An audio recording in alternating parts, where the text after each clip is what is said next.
அஸ்ஸலாமு அலைக்கும் ரஹ்மத்துல்லாஹி தஆலா வபரகாத்துஹு. அல்ஹம்துலில்லாஹ். நாம் கல்வை பற்றி பார்த்து கொண்டிருக்கின்றோம். இன்றைக்கு நாம் பார்க்க இருக்கின்ற தலைப்பு நஃப்ஸை பற்றி. நஃப்ஸ் என்றால் என்ன என்று நாம் பார்க்கின்ற பொழுது, இமாம்கள் பிஇஅ்திபாரில் அவ்ஸாஃப், நஃப்ஸ் என்பது ஒண்ணுதான், தன்மைகளை கவனித்து இமாம்கள் 7ஆக பிரிக்கிறாங்க. அதுல முதலாவது என்ன சொன்னா, நஃப்ஸே அம்மாரா. நஃப்ஸே அம்மாரானா என்னன்னு சொன்னா, கெட்டதை ஏவக்கூடிய நஃப்ஸ். இந்த நஃப்ஸ் என்பது மனிதனை கெட்டதை கொண்டுதான் ஏவும். அவுசாஃபுஹா, நஃப்ஸினுடைய தன்மைகள்னு சொன்னா, ஃபர்ஸ்ட் அஜ்ஜஹலு, அறியாமை. இரண்டாவது புஹுல், கஞ்சத்தனம். மூணாவது ஹிர்ஸ், பேராசை. நாலாவது கிபுர், அகம்பாவம்.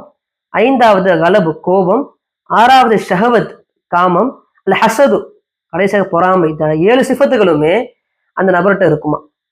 இந்த நஃப்ஸை அம்மாரா என்பது உலக ஆசை, கோபம், பொறாமை, அதே போன்று குரோதம் போன்ற சிஃபத்துகளை உள்ளடக்கி உள்ளது. அறியாமை தான் முதல் தலையாக நிற்கின்றது. இந்த நஃப்ஸை அம்மாரை பற்றி நாம் பார்க்கின்றோம். அல்லாஹ் குர்ஆனிலே கூறி காட்டுகின்றான். யூசுப் சூரால யூசுப் அலைஹிஸ்ஸலாம் வர படித்திருப்போம். யூசுப் அலைஹிஸ்ஸலாம் அவர்கள் சின்ன வயசுல இருக்கின்ற பொழுது கூட சகோதரர்கள் எல்லாம் சேர்ந்து கிணத்துல போட்டுட்டாங்க. அங்கிருந்து வியாபாரக்கூட அவங்களுக்கு அழைத்து கொண்டு மிஸ்ருக்கு சென்று, எகிப்துக்கு சென்று வித்து வந்துட்டாங்க. விற்கப்பட்ட யூசுப் அலைஹிஸ்ஸலாம் அவர்கள் அரண்மனையில் இருக்கின்ற பொழுது அங்கிருந்த மிக மிக பணக்கார பெண்மணி, அழகான பெண்மணி தவறான பாதை அழைக்கின்ற பொழுது அல்லாஹ் கூறுகின்றான், இன்னன் நஃப்ஸ லஅம்மாரத்தும் பிஸ்ஸூஇ, நிச்சயமாக நஃப்ஸ் என்பது கெட்டதை கொண்டுதான் ஏவும். இல்லா மா ரஹீம ரப்பி, அந்த நபருக்கு அல்லாஹ் ரஹமத் செய்தே தவிர. அப்ப நஃப்ஸே அம்மாரா நமக்கு தீமை ஏற்படுகின்ற பொழுது, தீமை ஏவுகின்ற பொழுது அல்லாஹ் யார் ரஹமத் செய்தானோ அவர் தான் தவிர்த்து கொள்ள முடியும். இந்த தவறின் பக்கம் யூசுப் அலைஹிஸ்ஸலாம் அழைக்கப்பட்ட பொழுது யூசுப் அலைஹிஸ்ஸலாம் பயன்படுத்திய வார்த்தை மஆதல்லாஹ், அல்லாஹ் என்னை பாதுகாப்பான இந்த வார்த்தையை பயன்படுத்தணும்னு சொன்னா, அல்லாஹ் நாடினால் மட்டும்தான் அந்த நஃப்ஸை கடக்க முடியும். இன்னும் சொல்ல போனால் ரசூலுல்லாஹி ஸல்லல்லாஹு அலைஹி வஸல்லம் அவர்கள் கூறுவார்கள், நஃப்ஸை அம்மாரா ஷஹவத் தான் மெயின், மன இச்சை தான் அதிகமாக இருக்கின்றது. அதை குறித்து ஸல்லல்லாஹு அலைஹி வஸல்லம் கூறுகின்ற பொழுது சொல்லுவார்கள், ஹுஃபத்தில் ஜன்னத்து பில் மக்காரிஹி, மனம் எதை வெறுக்கின்றதோ அதைத்தான் சொர்க்கம் சூழப்பட்டிருக்கின்றது. தொழுக கஷ்டம், நோம்பிகை கஷ்டம், நல்ல அமல் செய்ய கஷ்டம், குர்ஆன் ஓத கஷ்டம் சில பேருக்கெல்லாம். இவர்கள் நஃப்ஸை அம்மாராவால் பாதிக்கப்பட்டிருக்கிறாங்க.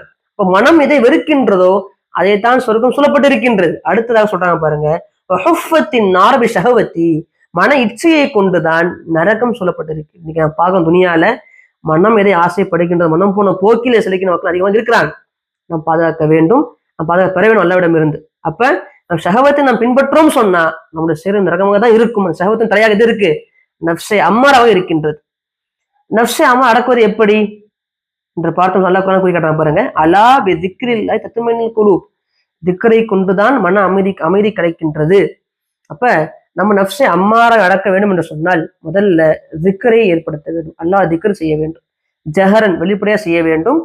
இந்நேரம் அல்லாஹ் என்னை பார்த்து கொண்டு இருக்கிற எண்ணம் கொண்டு வர வேண்டும். இதை கொண்டு வந்து விட்டாலே நாம் நஃப்ஸை அம்மாரை கடந்து விட முடியும். இரண்டாவது நோன்பு வைக்கிறது. நோன்பு என்பது சௌமு ஜுன்னத்துன், சௌம் என்பது கேடயமாக இருக்கின்றது, பாவம் செய்வதை தடுப்பதை விட்டு கேடயமாக இருக்கின்றது. அது ஸல்லல்லாஹு அலைஹி வஸல்லம் கூறுவார்கள், நோன்பு வைத்தோம் என்று சொன்னால் ஷஹவத்தை நம்ம கட்டுப்படுத்த முடியும். மூணாவது முஹாசபா, நம்மை நாமே எடை போட்டுக் கொள்வது. ஹாசிபு அன்ஃபுஸக்கும் கப்ல அன் துஹாசபு, உங்களுக்கு அல்லாஹ் எடை போடுவதற்கு முன்னால், கேள்வி கேட்பதற்கு முன்னால் உங்களை நீங்கள் என்ன பண்ண கேள்வி கேட்கணும் என்பதாக உமர் ரலியல்லாஹு அன்ஹு கூறுவார்கள். நம்ம கேள்வி கேட்கணும், நம்ம செய்கிற அமல் அல்லாஹ்ட்ட ஏற்றுக்கொள்ளப்படுமா, நான் இவ்வாறு வாழ்ந்தோம் என்று சொன்னால் நான் சொர்க்கத்துக்கு போக நம்ம கேட்க வேண்டும் கேள்வியை. அப்படி கேட்டால் மட்டும்தான் நம்ம கடந்து போக முடியும். இது மூணாவது. நாலாவது நாம் பார்க்கின்ற பொழுது இமாம் கஸாலி ரஹ்மத்துல்லாஹி கூறி காட்டுவார்கள், யார் தூக்கத்தை குறைத்துக் கொள்வாரோ, யார் உணவை குறைத்துக் கொள்வாரோ, யார் பேச்சை குறைத்துக் கொள்வாரோ, இந்த 3 செய்து விட்டாலே நஃப்ஸ் அடைக்கலாம் என்பதாக இமாம் கஸாலி ரஹ்மத்துல்லாஹி கூறி காட்டுவார்கள். நாம் வாழுகின்ற காலத்தில் எல்லாம் ஃபாலோ பண்ணி நாம் நஃப்ஸை அம்மாரை கடந்து விட்டு அடுத்த நஃப்ஸை லவ்வாம பார்க்க இருக்கிறோம் இன்ஷா அல்லாஹ். அஸ்ஸலாமு அலைக்கும் வரஹ்மத்துல்லாஹி வபரகாத்துஹு.